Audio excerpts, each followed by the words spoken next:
E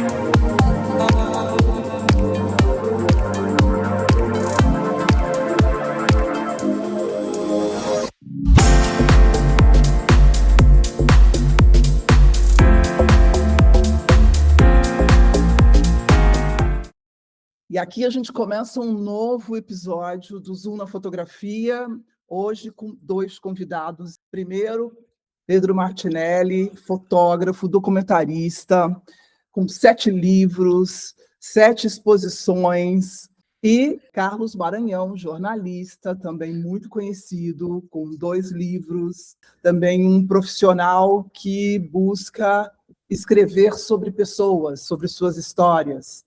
Então, é um momento muito especial receber vocês dois e poder conversar e saber um pouco da trajetória dos dois dentro da fotografia, dentro do jornalismo brasileiro, né? Essa história que a gente precisa contar, precisa trazer à tona. Muito obrigada por vocês estarem aqui comigo. O prazer é meu. Pedro? Muito bem, vamos lá. Vamos lá. Primeiro, começamos... Que história foi essa, né? Vamos começar pelo livro, pelo Olho no Mundo. Que história foi essa que vocês resolveram fazer? Que encontro foi esse entre o Maranhão e o Pedro que gerou esse livro, que é uma delícia de ler, porque é a história de um fotógrafo, a história de um profissional, contada de uma forma diferente, né, Maranhão? Porque você só dá voz ao Pedro, isso que eu achei mais interessante. Então, eu queria que vocês começassem contando um pouco de cada um, como vocês enxergaram essa união, essa parceria. Olha, Jussara, obrigado pelas suas palavras. O Pedro Martinelli e eu, nós nos damos bem há muitos anos. A gente começou a trabalhar juntos nos anos 70, na revista Veja. E sempre que possível, a gente se encontra, em geral, na casa dele. Ele é um ótimo cozinheiro, prepara os pratos, eu vou lá. Eu E, soube. num desses encontros, surgiu, no meio de uma conversa, a ideia de a gente fazer um livro juntos. Ou seja, de eu colher um depoimento dele sobre a sua vida, não é? Ele quase que não pensou muito na proposta e aceitou. E aí nós começamos a gravar áudio, né, entrevistas semanais praticamente. Eu colhia o depoimento dele, depois voltava aqui para o meu escritório em casa e transcrevia. Mais tarde a gente, negociava para ver o que nós iríamos publicar ou não ou iríamos. E como você observou muito bem, o meu objetivo era dar voz ao Pedro. Eu participei o Pedro pode confirmar, de inúmeros dos episódios que são relatados no livro Olho no Mundo, mas eu achei que eu tinha que ficar fora, que eu tinha que dar voz a ele, né. E que foi o que eu procurei fazer. Eu acho que o resultado ficou realmente muito interessante. Ficou, ficou. A gente, eu, dando aqui a minha opinião, né? A minha opinião não, mas a meu testemunho, é, era como se eu estivesse participando com Pedro de todas as histórias, de todas as peripécias de Pedro, né? Pelo mundo e por todas as suas etapas, né? E aí, Pedro, o que você me fala? Então, ao longo desses anos todos, esses grandes amigos como o Maranhão, é inevitável ir contando histórias, relembrando de fatos. Nós trabalhamos juntos, cobrimos grandes eventos juntos, Copas do Mundo, Olimpíadas. E nessas conversas que a gente tinha nos almoços, sempre relembrando casos e coisas da minha vida, enfim. E aí é muito difícil, assim, para mim, pelo menos, falar sobre essas coisas, a não ser em conversas. aproveitar os assuntos e colocar os casos, as coisas. E o Maranhão teve essa ideia, né? Ele foi ouvindo a gente conversando esses anos todos, e ele teve essa ideia, que eu achei, em princípio, muito difícil. Mas ele muito hábil, muito generoso. É. E o que me ajudou muito foi o tratamento que ele sempre deu para os textos, para as coisas que ele escrevia, eu gostava muito. E eu tinha lido o livro dele sobre o Roberto Tivita, e me impressionou muito, eu gostei muito. Bom, eu já gostava, né? Eu tive o privilégio até de ler algumas matérias do Maranhão, assim, porque é muito comum uma dupla, quando trabalha junto, o repórter acaba de escrever uma lauda, e se você estiver do lado, ele te fala, dá uma lida aí o que você acha, né? Então, eu sempre tive o privilégio de trabalhar com essas figuras, esses jornalistas maravilhosos, com esse texto incrível. E fui acreditando que isso era possível, que isso podia ser feito e tudo, mas não sabia bem como. Aí o Maranhão propôs que nós continuássemos conversando e que isso fosse gravado, e aí então chegamos, vamos fazer uma experiência. Nós nunca pensamos em fazer um livro assim de cara. Vamos fazer uma experiência, vai ser um belo exercício a gente conversar, só que com uma diferença, ele perguntava, e isso ajuda muito. E assim fomos fazendo, e no final achamos que dava certo, tinha uma bela história, principalmente porque repassa esses momentos todos que terminaram muito rapidamente, né? Essa nossa convivência, essa nossa vida nas redações e do próprio jornalismo brasileiro mudou muito rapidamente. Então, esse livro é um oxigênio, um pouco. Eu acho que esse livro ele me rememorou, né? Primeiro, ele conta muito do início do jornalismo e da fotografia, né?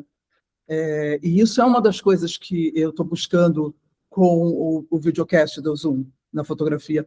É meio contar um pouco, deixar registrado como foi todo esse início para nós. Vocês como fotógrafos, nós como jornalistas, eu sem me comparar ao Maranhão, pelo amor de Deus, eu não estou aqui me comparando ao Maranhão, mas, assim, todo esse mundo das redações, esse mundo que hoje não existe mais. É muito diferente. Se existe, existe bem longe daquilo que nós vivenciamos. Então, eu queria trazer um pouco desse... O livro conta isso, eu não quero furar, vamos dizer assim, o livro para quem vai comprar, para quem vai começar a ler, mas o livro conta um pouco esse processo, né, Pedro? De como se começava a ser um fotógrafo em outras épocas. Você inicia a tua carreira como fotógrafo, o quê? No final dos anos 60, enfim, mais ou menos em que ano você inicia o seu processo como fotógrafo? Mais ou menos isso, no final dos anos 60, né? Mas tudo muito por acaso, assim, não... Eu conheci a fotografia, entrei em contato com a fotografia, por acaso, num jornal, numa sucursal da Gazeta Esportiva em Santo André, porque a Gazeta tinha um suplemento de esporte em Santo André, que era importante. Esportivamente, a cidade tinha vários esportes, enfim. E a trajetória foi acontecendo, sabe? Não fui um fotógrafo, vamos dizer, que fui preparado para isso, como a maioria dos fotógrafos, né? Eu tinha que trabalhar para ajudar minha família e tinha que fazer alguma coisa, e por acaso eu conheci a fotografia nesse jornal. E daí para frente foi uma luta sem fim, porque essa profissão, você tem que resolver todos os dias a sua vida. Você coloca em jogo ali. Se você faz, você tem uma nova oportunidade. Se você não resolve o problema do jornal, dificilmente te dão outra oportunidade. E então, é isso. basicamente. Um sujeito ser mandado, né? Ser mandado, então essa é para fazer as coisas e tem que resolver, né? Tem que resolver. E agora, indo para o Maranhão, Maranhão, você também faz parte de uma época do jornalismo muito diferente do de hoje. Como foi o seu processo dentro do jornalismo? Como que você chegou até as redações? Como que você chegou até esse processo? Olha, Jussara, eu sou de Curitiba e vivi lá até os 24 anos, mais ou menos. Eu comecei a trabalhar lá, inclusive, uma boa parte do tempo na Editora Abril. Estou acendendo um E, eu, cigarrinho aqui porque é sempre muito tenso. e desde que eu estava em Curitiba, meu objetivo era trabalhar na chamada grande imprensa, que para mim seria aqui em São Paulo ou no Rio de Janeiro. E aí, graças a um convite que eu recebi, eu acabei vindo para cá em 72 e fiquei mais de 40 anos na Editora Abril. O Pedro tem uma trajetória tão longa quanto a minha, nós somos praticamente contemporâneos, né? E foi isso que me motivou muito a propor para ele o depoimento que se transformou em livro, ou seja, contar uma história, a história dele, pessoal e profissional, e através dela contar um período riquíssimo da imprensa brasileira. Muito centrada, em parte, no meu caso, no dele em grande parte, na história da Editora Abril, né, que era a maior editora de revistas da América Latina, né? E foi uma outra época, né? Uma outra época no sentido de que a imprensa impressa, vamos dizer, predominava, né? E não existia internet, não existiam outros meios, né? E, assim a gente foi rememorando isso aí, contando uma história que eu achava desde o início que merecia ser registrada, porque os mais jovens e os não jornalistas, em grande parte, não têm ideia do que foi a imprensa brasileira durante esses anos todos. E muito menos, no caso específico do Pedro, como era a fotografia, né? O que ela representava, né?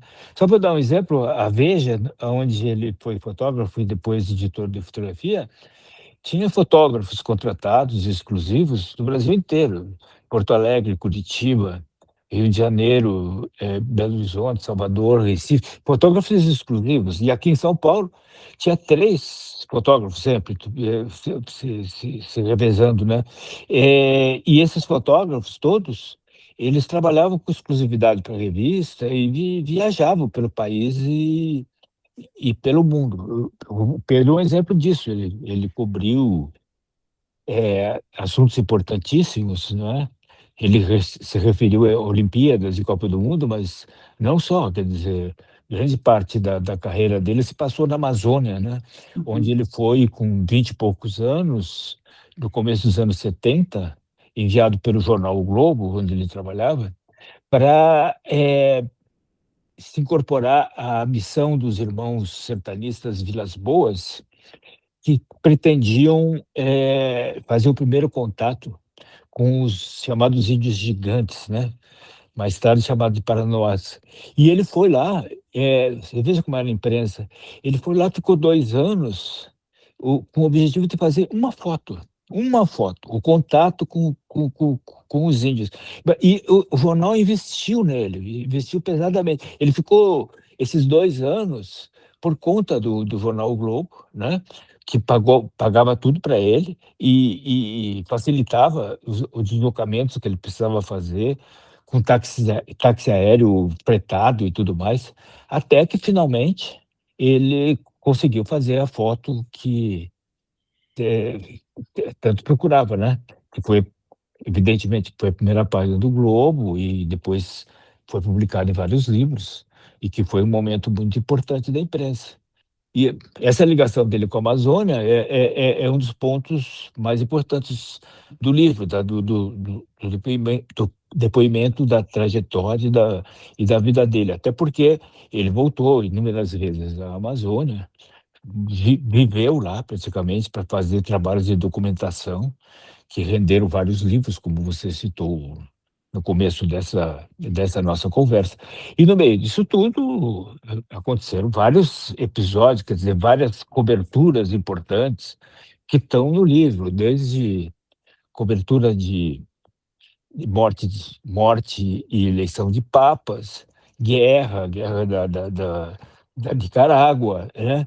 E muitos outros momentos que ele viveu e que mostram o que era a imprensa brasileira na ocasião.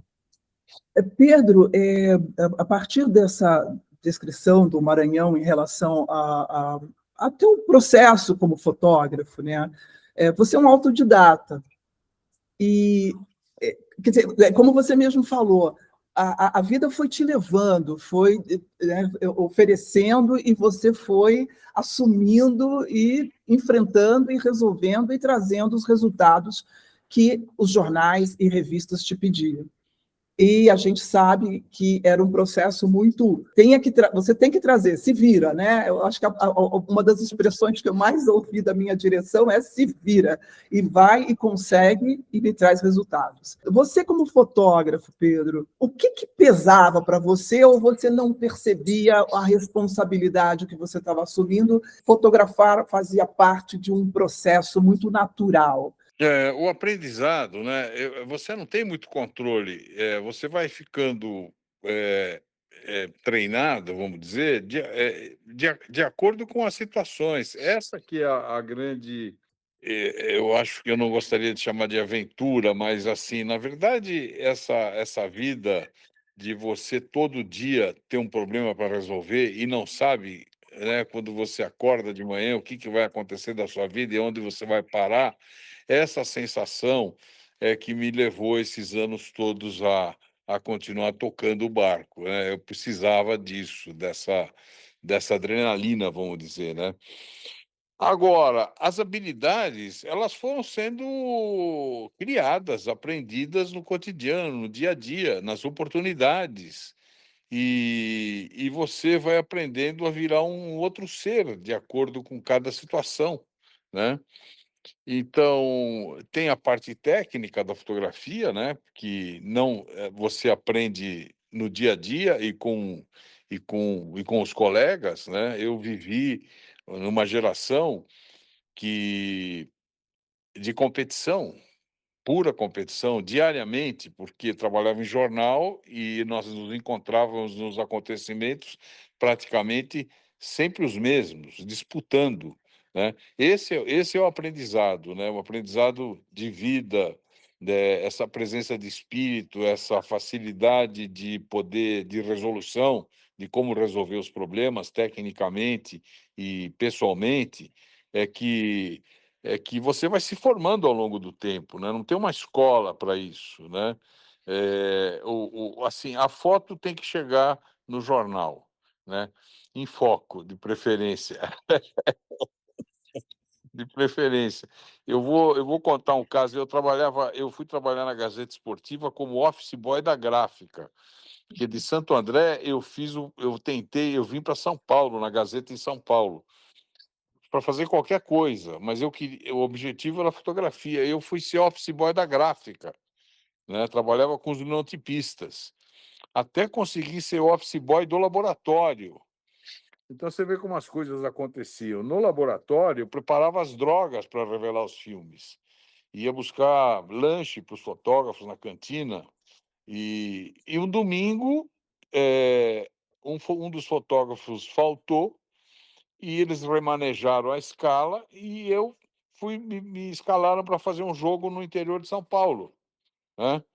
E o meu chefe me disse o seguinte: "Vai lá, faça 10 minutos de cada jogo e trata de trazer uma foto em foco". Não é que ele me falou: "Me faz uma foto, eu quero uma foto espetacular", nada. Ele queria uma foto em foco para resolver o problema do jornal. E é assim que era, você tinha que fazer uma foto em foco. Se você fizesse uma foto em foco, já era uma grande coisa. Depois vem outros desafios. Aí vem o gol, você tem que fazer o gol.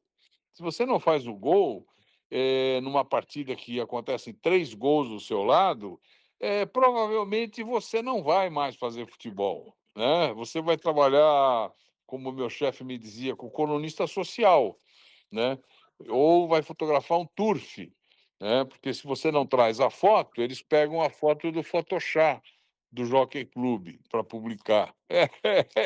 Então, assim, luta, guerra, todos os dias, não é? É isso.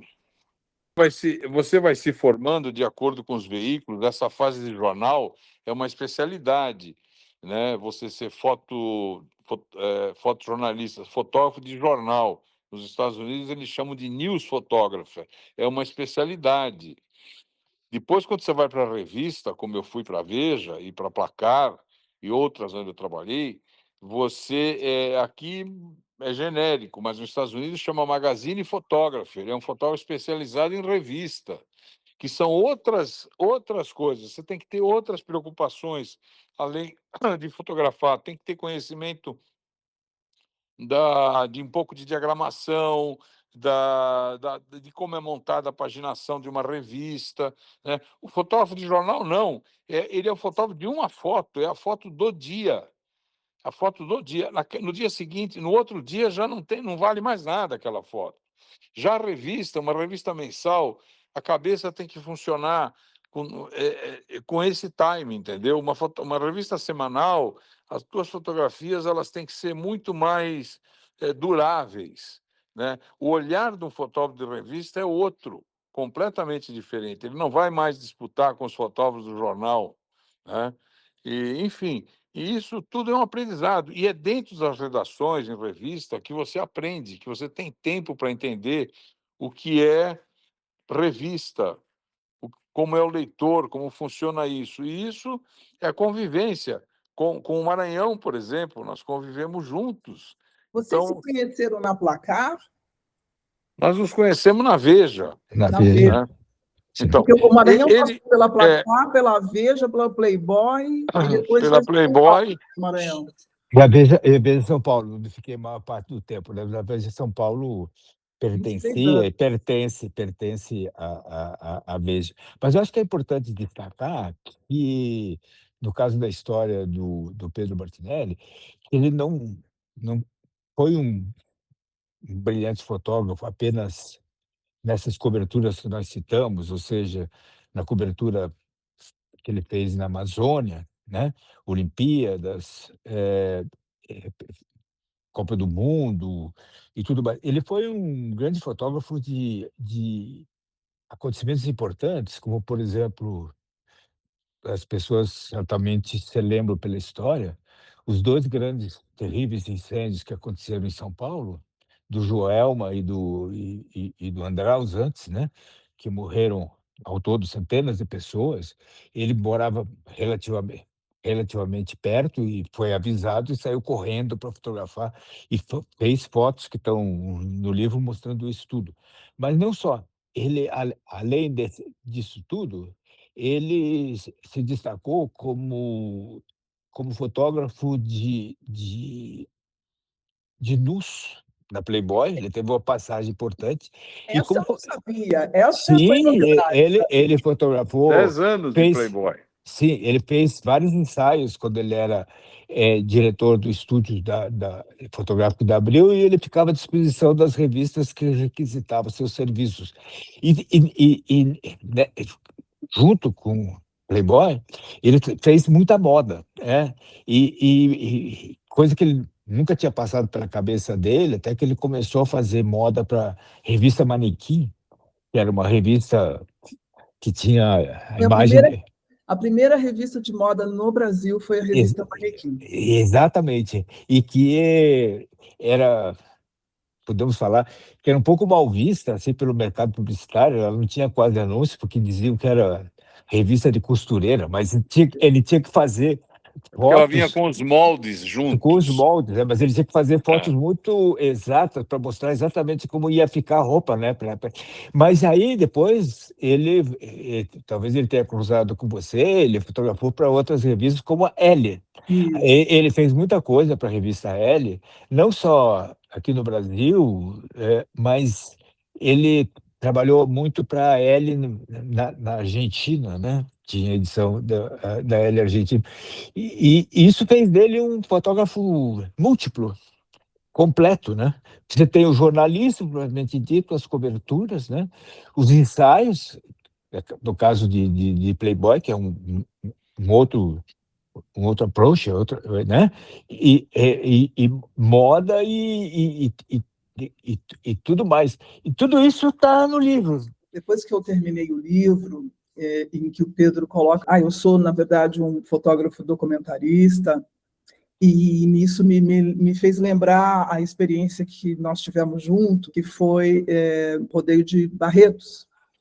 Ah, E, e essas fotos são um trabalho assim que eu nunca vou esquecer, principalmente da imagem que você captou todos os rapazes, como é os espiões. os Peões. peões. Aquela imagem eu estava assistindo, porque eu estava ali do lado do Pedro, assim, assistindo, eu falei, que imagem é essa? Que coisa linda. Então, quando eu leio isso no livro, eu pensei, o Pedro, ele sempre fez, mesmo na moda, a fotografia documental. Jornalista, um pouco jornalística. Sim. Fiz várias Quando você dessas. conta do trabalho que você fez com as boias frias, também para Regina Também, Ribeiro, nos boias frias. me veio a lembrança dessas imagens, e também isso é documental. Quer dizer, no final, você é um fotógrafo documental, e mesmo que você estivesse fazendo moda, e era essa a grande diferença do seu trabalho, e que eu acho tão importante, porque é trazer uma realidade, encenar em cima dessa realidade, e isso é muito criativo, até para quem está construindo ali o figurino daquele trabalho. Eu aprendi muito com a moda, né? E aprendi muito com as editoras. A Manequim, por exemplo, a minha primeira editora foi a Cláudia Bercalti, né? E então aprendi muito. Eu queria fazer moda exatamente para aprender a trabalhar com moda, só que sempre querendo colocar o meu estilo, não o meu estilo de fotógrafo de moda, mas usar um equipamento mais dinâmico, mais rápido. Por exemplo, eu fazia moda com 35 mm, o que não gostavam muito, sempre fazia uma cara um pouco torta, assim, porque 35 mm é um formato pequeno. Normalmente as revistas de moda dão uma página por foto, mas ao mesmo tempo me dá muita agilidade. Eu podia usar outras teles, eu usei muita tele grande em moda, né? Comecei a fazer uma relação fundo e frente, enfim, essas coisas todas deram uma, uma, uma, uma parte assim da minha proposta, né? Por exemplo, fazer essa coisa, o boia fria, por exemplo, os boias frias, nós misturamos modelos produzidas com os boia frias de verdade, com as mulheres. Quer dizer, um outro jeito de contar a história de moda também, né?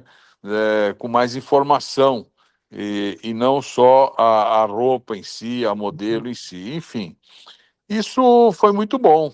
E aqui, no livro, eu vi que você fala que você sofreu influência de alguns fotógrafos. E aí o que eu quero saber é o que cada um deles trouxe para você como influência, o que você captou, o que você... Sim. Não, assim, eu não digo de influência, mas de olhar e gostar do trabalho desses fotógrafos, do olhar deles me atraía, né? Por exemplo, um dos primeiros que eu tive contato é o Robert Frank, um americano que fez uma documentação sobre os negros dos Estados Unidos, sobre a cidade dele. Isso, sabe, o cotidiano, contar a história da sua gente, né? E as fotos dele me impressionaram muito, preto e branco, eu fiquei com aquilo na cabeça, né? E depois o Pierre Verger. O Pierre Verger eu tive o privilégio de conhecer pessoalmente, mas eu tinha os livros dele, né? Então, o que eu fazia era folhear muito. Uma das formas de entender a fotografia e de não cair no lugar comum, de fazer uma coisa que você não tinha ideia se já tinha sido feita ou não, era folhear muita revista. Muita. Eu vivia folheando no Globo, e principalmente os lugares onde eu trabalhava. No Globo, por exemplo, nas horas de folga, eu descia para o arquivo e ficava folheando os jornais de 50 anos atrás, para ter ideia do como eram os fotógrafos de esporte, como é que eram as viagens, as reportagens. O meu universo era esse. Na Editora Abril, então, eu ia no DEDOC e ficava olhando as Vejas. O meu chefe, eu tive o primeiro chefe na Veja foi o Darcy Trigo, antes do Sérgio Sade. Ele era um chefe de fotografia. E quando eu comecei lá fazendo freelancer para a Veja, ele me disse uma coisa: um bom jeito de você saber como é a revista é conhecer todas as que já foram publicadas até hoje. Faça esse exercício que vai ser muito bom para você.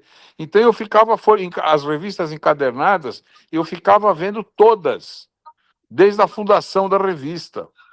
Isso é fantástico, é um mundo incrível para a memória, para a cabeça, para a produção, para tudo. E assim foi. Moda, por exemplo, quando eu fazia moda, eu via e folheava todas as revistas estrangeiras, né? Então, eu acho assim, a minha influência é genérica, né? E eu gostava, e o olhar era apurado para esses caras que eu acho, na moda, por exemplo, tem o Avedon, que eu acho um sujeito que eu adoro o trabalho dele, enfim, entre outros, não posso ficar citando muitos aqui, porque são esses que mais me impressionaram, né? E o que acontecia em relação ao trabalho que ele fazia de pesquisa de fotos, o que tinha sido publicado, vale também, valia e vale, em relação ao texto. Quer dizer, eu acho que um bom jornalista tem que ver o que já foi publicado, como se escrevia, como se editava, né? E Exatamente. aí que você aprende, né? Ó, eles faziam assim, eu vou tentar fazer Exatamente. desse jeito. Não é copiar, é saber como que as coisas eram feitas, né? Ou aproveitar para contar uma outra história um pouco diferente daquilo Sim, que já foi publicado. No caso de revista, isso é muito importante. sim, Você ter noção o que já foi publicado, o que já foi feito, como foi feita uma cobertura, quem eram claro, os fotógrafos, o que aconteceu, como é que foi abordada a matéria, o texto, o título, a capa, enfim. isso, São outras informações, não é só pegar a câmera. O jornal é diferente, simplificando. Você recebe uma ordem e vai para a rua e traz a foto, revela, publicou no dia seguinte, morreu o assunto. Revista não. Revista, o fotógrafo tem que ter na cabeça a revista inteira, todos os processos, principalmente o que passa na cabeça do editor.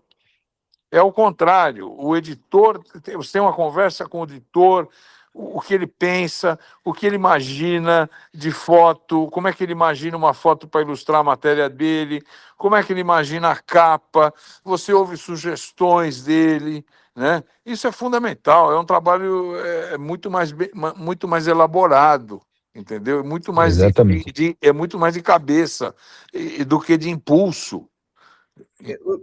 O que vocês estão falando que maravilha o que vocês estão falando, porque mostra que um trabalho não se solidifica não é por nada, né? Existe muito estudo, existe muito envolvimento, e eu acho, minha opinião, eu acho que, de alguma forma, não ter muitas opções, como vocês estão contando, né? Não existiam opções, não existiam como pesquisar, além de se abrir as revistas, além de ir atrás, além de... Né? Então, essa parte que talvez seja mais memorável da história da fotografia e da história do jornalismo. Essa é a grandiosidade do que nós tivemos como oportunidade. Foi uma grande oportunidade, quando nada existia e a gente tinha que... Olha, a parte mais gostosa, eu lembrei agora, até essas coisas, A parte mais gostosa das matérias, estou falando de revista agora, era a parte da elaboração, da reunião de pauta. Por exemplo, você sai para a rua, eu gostava de conversar com o editor, com o repórter, com o diretor de arte. Perguntar para o repórter, para o diretor de arte, era imprescindível perguntar: o que você acha? Como é que nós vamos abrir essa matéria? O que você imagina para abertura? Você entendeu? O Maranhão, por exemplo, fizemos muito isso, exercício de sonhar, de imaginar fotografias. Ele, no fundo, é um fotógrafo.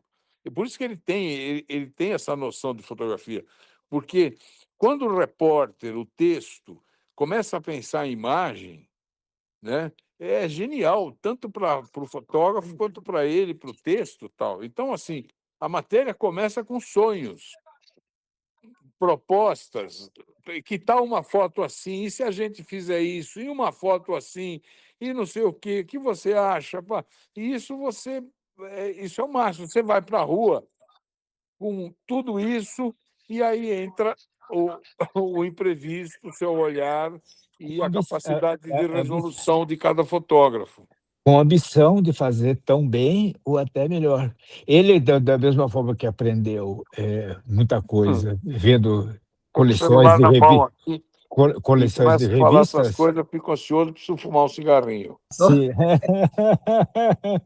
Eu aprendia muito também. Eu via revistas antigas, revista Realidade, por exemplo, que marcou época na história da imprensa brasileira. Eu via O aquelas Maranhão é um matérias, grande como é que crítico de fotografia, grande crítico e eu gosto colecionador. eu gosto muito de fotografia. Fotografava com um amador, meus filhos, essas coisas. É. Tenho até fotos aqui na parede, mas eu gosto da fotografia em si, né? Eu coleciono fotografia dentro do possível, mas eu lia, né? Edições antigas da Veja, da Realidade, e jornal também. Eu aprendi muito lendo o antigo Jornal da Tarde, até para saber como não fazer as coisas, que o Jornal da Tarde tinha muitos truques e tal, né? Diziam que tinha matérias do Jornal da Tarde de jogo de futebol que descrevia tudo, mas não dava o resultado. Jogo. E aprendia muito também lendo o texto do Jornal do Brasil, que o Jornal do Brasil, enquanto existiu, principalmente nos anos 60, 70, era um jornal extremamente bem escrito. Eu li aquilo e disse assim: eu queria saber escrever assim. Eu queria saber, e às vezes, confesso que até adaptava umas aberturas, uns estilos de escrever. E a Veja, que teve inúmeras fases, né? Mas que sempre procurou ser uma revista bem escrita. E eu vi essas duas coisas juntos, quer dizer, o texto ele não pode ser desassociado da fotografia, e a fotografia do texto. As duas coisas formam uma simbiose. Mas é isso, quem nos der a honra de ler o livro vai ver um Mas pedaço aí da aproveito história para você da ver. imprensa brasileira, né?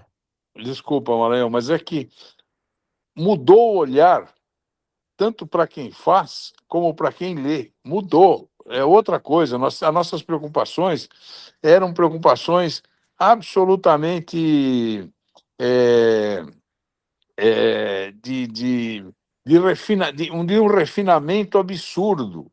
Ah, Todo esse trabalho que o Maranhão está dizendo, de ler, de analisar textos do concorrente, exatamente, por exemplo, um retratinho na Veja, um boneco, como nós chamávamos, um retratinho de uma coluna por 5 centímetros, um retratinho assim. Nós gastávamos 2 filmes para fazer. O editor se metia no retrato, criticava, tinha curadoria. Curadoria que eu digo assim, curadoria assim, tinha crítica. Olha, essa luz, esse cabelo, eu não gostei, esse fundo não está bom. Então, essa é a escola, essa é a escola. E você fica cada vez mais crítico em relação a isso, o que é fundamental para você publicar, para você escrever, para você fotografar. Quando você tem uma redação por trás crítica sobre o seu trabalho, que o elogio não rola fácil.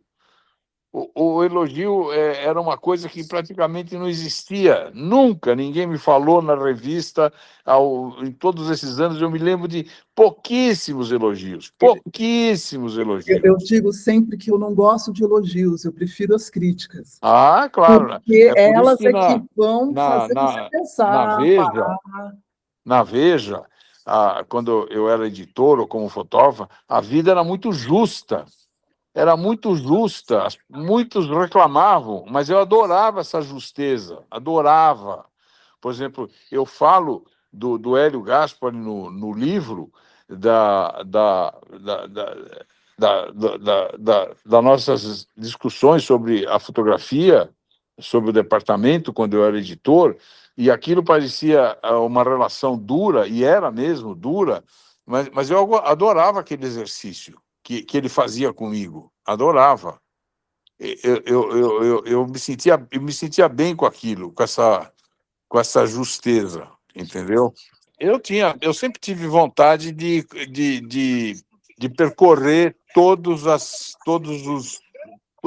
a fotografia. Tanto que eu estava fotografando um acidente em Santo André, em São Bernardo, e quando eu vi o fotógrafo da Polícia Técnica, isso era jovem, eu fiquei impressionado, porque aquilo é um outro tipo de fotografia técnica tal, e eu acabei indo trabalhar lá exatamente por essa curiosidade. E depois, formado já na Veja, eu queria conhecer o mercado, eu queria conhecer eu queria conhecer a fotografia de estúdio. E aí veio a oportunidade para ir tocar o Estúdio Abril. E cheguei no estúdio com toda a adrenalina da Veja. Você entra no Estúdio Abril em que ano, Pedro?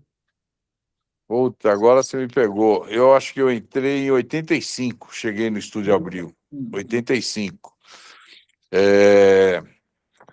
Bom, e foi uma experiência maravilhosa, porque a ideia, eu fui para o estúdio porque eu queria aprender a fazer foto de estúdio, mais precisamente com câmera grande, chapa 4x5, queria aprender. E pedia para os assistentes me ensinarem a mexer com a câmera, e sempre de madrugada, nas horas de folga, mas eu não consegui, eu não teve jeito. É uma das poucas coisas que eu não tive habilidade nem paciência para poder trabalhar com uma câmera 4x5. Mas aprendi a fazer moda, aprendi a fotografar mulher para Playboy. Tudo isso fez parte do meu exercício do aprendizado, né? Eu fazia um esforço muito grande para poder conseguir. E moda, principalmente, nós tínhamos dois grandes fotógrafos, tinham belos fotógrafos de moda, como o Duran, o Bob, o Luiz Crispino. Eles eram os meus.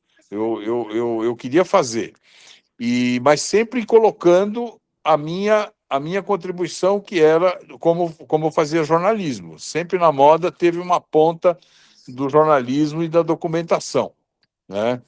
E trabalhar e montei uma equipe maravilhosa. Nós abrimos o Estúdio Abril para o mercado, porque era um estúdio fechado, só para a editora Abril, e colocamos o estúdio como sendo um estúdio do mercado, onde todos podiam vir fotografar dentro para as revistas da editora Abril, né?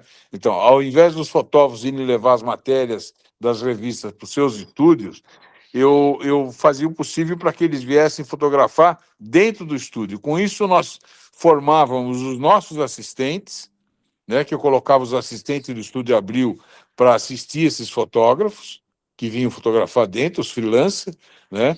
E com isso nós melhorávamos muito a formação dos nossos assistentes. E a partir daí, e consequentemente melhorar a fotografia no mercado, porque esses assistentes inevitavelmente iam trabalhar com esses fotógrafos nos seus estúdios. E aí isso formava uma grande comunidade de gente bem acabada, vamos dizer, né? Colocar à disposição dos fotógrafos freelancer um equipamento de primeiríssima qualidade, nós tínhamos tudo, nós tínhamos um laboratório maravilhoso, E isso não era colocado a serviço do mercado. E a partir do momento que nós trouxemos esses fotógrafos do mercado para dentro do Estúdio Abril, aquilo virou uma grande escola, um grande intercâmbio de tudo, de moda, de produtoras, de editoras, de moda, de cabeleireiros, de maquiadores. Tinha a cozinha de Cláudia dentro do estúdio. E isso, então, era uma mini Hollywood. Jussara, Oi, querido. Fala, desculpa. Maranhão. Eu me programei para ficar 1 hora aqui no seu programa. E nós estamos há quase 1 hora falando, e o Pedro vai falar mais 2. Agora, eu tenho um compromisso agora, peço licença para vocês, eu fiquei honrado de estar aqui, tá? Até a próxima. Um grande Muito abraço. obrigada. Um Obrigado, abraço. Maranhão. Até Tchau, tchau. mais. Pedro, eu sei que você foi para a Amazônia com os irmãos Vilas Boas, ainda no Jornal Globo, que provavelmente deve ter sido uma experiência para um jovem, né, urbano, deve ter sido uma experiência extraordinária, dá para ver no livro, de tudo que você conta, todas as barreiras que você teve que enfrentar, né, todas as dificuldades que é viver na selva, né, no mato, como você diz. Mas esse seu retorno para a Amazônia depois, mais tarde, quando você compra o barco, quando você resolve que o seu foco será a Amazônia, será a população, o povo, como eles vivem, como eles se expressam, vamos dizer assim, se aproximar, criar essa vivência muito próxima a eles. Em que momento você descobre isso assim na sua vida, que esse é o futuro da tua fotografia, esse é o futuro do Pedro Martinelli? Bom, a questão do mato, eu já era, vamos dizer, um mateiro antes de trabalhar como fotógrafo. Nós morávamos em Santo André, meu pai caçava na Mata Atlântica, aqui na Serra do Mar, São Paulo, e eu andava com ele. Então eu vivi nesse mundo, nesse universo de mato desde criança, não é? E a ida para a Amazônia é consequência de uma visão a partir do momento que eu cheguei na Amazônia em 1970, eu comecei a ver que tinha uma história para ser contada sobre essa gente que vive dentro do mato, os índios e os caboclos, que os brasileiros desconheciam completamente, né? Isso ao longo dos anos. E depois, fazendo as matérias, antes de sair para o meu projeto pessoal, eu vivia lá fazendo matérias, dezenas, centenas de matérias, vivia praticamente na Amazônia. E eu fui formando, e nunca conseguia fotografar o que eu tinha vontade de fotografar.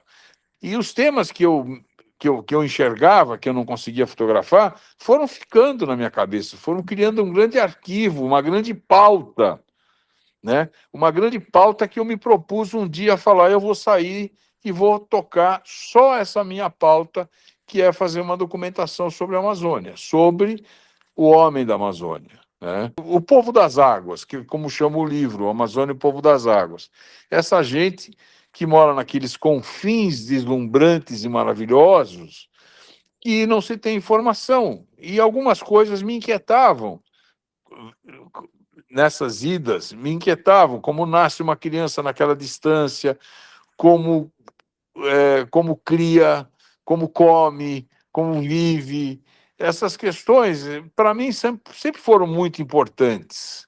Essas pequenas coisas, o cotidiano, o dia a dia, a família, a casa, a moradia, isso vem já da minha infância com meu pai, com a caça, com os caçadores, com os objetos da minha casa, com as armas, que as conversas, eu gostava desse tipo de conversa, que no fundo é o que eu fui viver depois com os caboclos, né? Na verdade, eu fotografei muito depois, comecei a fotografar depois de muita conversa, de saber muitas histórias deles. Ao contrário do que eu fiz a vida inteira no jornalismo, né? Um sujeito pouco acabado, rústico, mal educado, porque entrava, invadia, fotografava sem pedir licença, que é a vida, é o que é essa relação.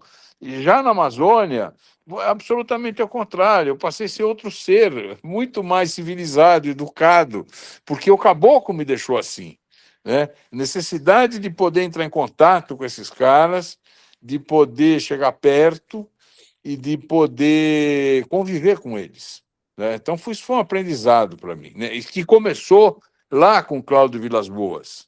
Nas nossas conversas, ao longo desses anos, nós conversávamos muito, e convivência com os índios da expedição, tudo isso aí foi gerando essa grande pauta que são os meus livros, né? Aí que eu fui construindo a pauta e as abordagens, o que eu queria abordar, o que eu queria fotografar, como fotografar, muito importante, como é que eu ia fazer essas fotos, enfim, por aí. A moda, por exemplo, o livro Mulheres da Amazônia, tem totalmente a observar, a descobrir, ver, aprender a ver um detalhe de uma gola, de um V numa blusa feita por ela, naquelas condições, naquela maquininha de costura que era em cima de uma casa flutuante, e a mulher fazia uma blusa daquela espetacular, com uma gola com corte incrível, um vestido, sabe? Então, esse olhar para essa mulher, para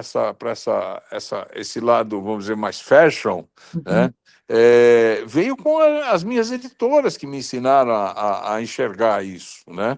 Assim, tomava bronca quando a barra da calça não tava legal. Porque eu, como era um fotojornalista, eu gostava de muita ação. A minha direção sempre foi de muita direção, de muita agitação. Fazia as mulheres trabalharem.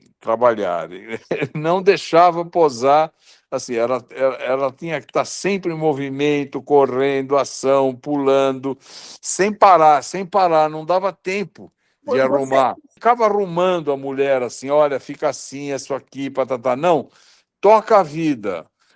Mas ali o que você está conseguindo é emoção, você está conseguindo... Então, era outra construção, era uma coisa menos armada e mais natural. Fazia o possível para fazer uma coisa como se a mulher não tivesse posando. Playboy e moda, só luz do dia, nunca fiz estúdio. Para dizer que eu não fiz estúdio, eu fiz umas 2 tentativas. Eu fiz uma capa que até bem boa, fiz uma capa com a Ana Paula Arósio para a revista Capricho, em estúdio. E fiz uma foto com ela também para a revista Noiva. Imagina, ela tinha 17 anos. E fiz uma foto linda em estúdio. Obviamente que aí com a colaboração para fazer a luz de meu assistente, outros assistentes, fotógrafos, enfim. Mas tentei. Mas o meu negócio era luz do dia, de verdade, sempre luz do dia. E publicidade também, eu não fiz estúdio, eu não fazia estúdio. Aliás, eu não fiz nada de estúdio. Sempre luz do dia. E trabalhei no mercado de forma que descobrisse um nicho na publicidade que tinha a ver comigo, com a minha cara. E foi legal, porque eu fiz umas campanhas muito legais, de verdade, que eu falo de verdade assim, tratamento de fotojornalista, né? Eu fiz uma campanha de Honda, por exemplo, que era na Serra, a serra que tem o trem aí no Paraná, eu não me lembro o nome da serra. Bom, é assim, levei eu e o modelo só, o mínimo de produção, o mínimo de interferência para exatamente tirar daquela coisa meio viciada, o cabeleireiro, o maquiador, a produtora, as roupas, a arara, aquele carnaval todo na rua e tal. Não, preparamos o modelo, entrei eu e ele no trem e numa curva mandei ele botar a cabeça para fora e fiz uma foto muito legal dele, que foi um anúncio que ganhou prêmio. E depois a outra cena era uma menina num ônibus, a mesma coisa, pus no ônibus de verdade, tudo. E depois eu fiz outras coisas que eram assim, parecidas com documentação, né? Eu fui para a Antártida, eu fiz uma campanha de Hollywood, cigarro, Hollywood, na Antártida, imagina, a produção de um filme de cigarro na Antártida com 2 navios, Um dos consultores era o Amir Klink, nós viajamos junto para o cemitério de icebergs. Imagina, um navio quebra-gelo, um outro navio só para levar o helicóptero, e uma produtora americana, e eu fui fazer a documentação sobre esses. Eu fui contratado para fazer a documentação sobre o filme. Só que as minhas fotos, quase tudo que eu fiz virou anúncio de publicidade, o que foi ótimo, porque deu um bom dinheiro. E o meu negócio era andar com uma lente de 400 milímetros, completamente distante, outro ângulo das filmagens, para tentar fazer uma foto completamente diferente do filme. E a maioria das fotos que eu fiz por fora, vamos dizer assim, todas viraram anúncio. Todas viraram anúncio, porque elas tinham cara de verdade, não tinha direção do diretor, porque o fotógrafo, o still photograph, ele clica baixo a direção do diretor do filme, que monta, que arma, que repete 50 vezes. Agora, quando você está em outro ângulo e tem atitudes espontâneas, é outra fotografia, né? Imagino, impecável. Você são 7 exposições e agora está acontecendo uma nova exposição. Na Galeria do Mário Cohen. Isso. E aí, essa exposição, ela é diferente em que sentido? Eu fiz uma no MIS, por exemplo, sobre o bairro do Brás, quando demoliram as 300 casas para fazer a linha do metrô. Tem uma exposição que foi feita junto com o Cristiano Mascaro. Nós documentamos esse trabalho. E aí eu fiz uma no Field Museum em Chicago, essa sobre os índios Panará. Curadoria minha e do Instituto Socioambiental. Então, sempre foi eu que editei as fotos, fiz a curadoria e tal. E essa é a primeira vez que eu faço uma exposição numa galeria, uma galeria de arte, uma galeria de fotografia, que é a Galeria do Mário Cohen. E ele é que fez a proposta sobre os temas, né? Começou com os Eletras. Ele sabia que eu tinha fotografado os Eletras e esse trabalho nunca foi divulgado, porque... O que são os Eletras? Desculpa. Os Eletras são os aviões Eletra que faziam a ponte aérea São Paulo-Rio. Então, a Varig anunciou que os Eletras iam parar de voar na ponte aérea um ano antes. Falou que um ano antes ela avisou que, a partir daquela data, um ano depois, iam entrar os Boeing. E isso causou um rebuliço no mercado, porque os usuários da ponte aérea adoravam o Eletra. E é um avião icônico, fantástico, andei muito, viajei muito com ele. E aí pedi uma autorização para a Varig. Eu sempre tenho essa coisa de documentar as coisas que vão acabar, né? As casas do Brás, a Amazônia, eu acho que tem que fazer enquanto existe. Caboclos, essa turma aí. E eu pedi uma autorização para a Varig para fotografar a manutenção dos Eletras na madrugada, que o último voo da ponte aérea era às 10 da noite e o primeiro voo saía às 7 da manhã. E durante esse período eles faziam manutenção dos aviões. E eles me deram autorização e eu fiquei lá um ano fotografando das 10 da noite às 6 da manhã os mecânicos trabalhando nos aviões. E a minha ideia era fazer uma exposição no hangar da Varig, que tem um hangar maravilhoso em Congonhas, todo de madeira, uma relíquia aquele hangar. E eu queria fazer a exposição dentro do hangar, com o Eletra dentro e as fotos. E todos os mecânicos, fazer uma grande festa com aqueles... Só que a Varig não topou, porque ela não queria saudosismo, ela queria eliminar a imagem do Eletra imediatamente, porque não queria. A partir daquele momento não se falava mais em Eletra, e não topou fazer a exposição. E aí isso ficou parado, engavetou, não se fez nada com isso. Uma outra foto eu usei para publicar, mas o material, enfim, não. E o Mário, eu não sei como até hoje, eu acho que foi o meu agente, na época eu tinha um agente de propaganda, de publicidade, que era o André Pauliello, e foi visitar o Mário com o meu portfólio, O Mário era da agência Futura, foi visitar o Mário, e não sei por que ele deu 2 fotos.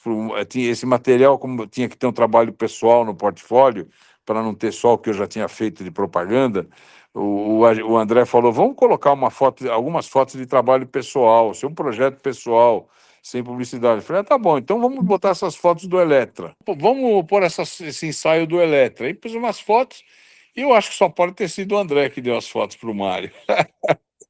Eu só E sei que esses anos todos depois ele me ligou e falou, e o Eletra? Eu falei, o quê? Como é que você sabe disso?